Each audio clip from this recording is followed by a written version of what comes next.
Welcome back.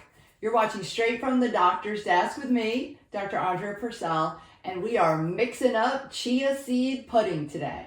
So if you have been looking for a healthy dessert, look no further.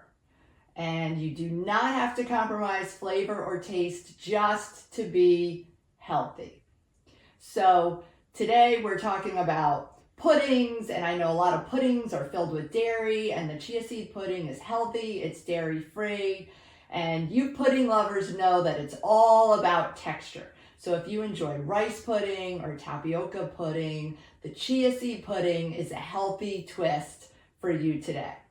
And so what I have for you today is a simple vanilla chia seed pudding recipe, and then also a raspberry chia seed pudding recipe that's got a couple more ingredients below it. In the second recipe, the fresh raspberries add quite a bit of moisture to the mix, so it's slightly looser than the traditional chia seed pudding, which is firmer.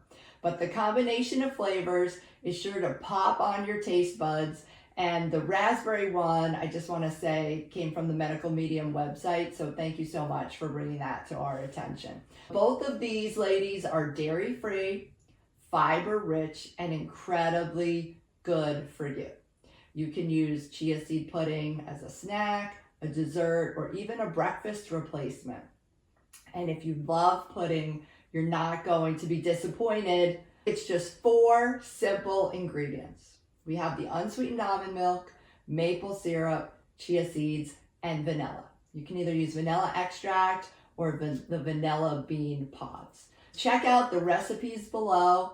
Let me know how you like it, and have a great week.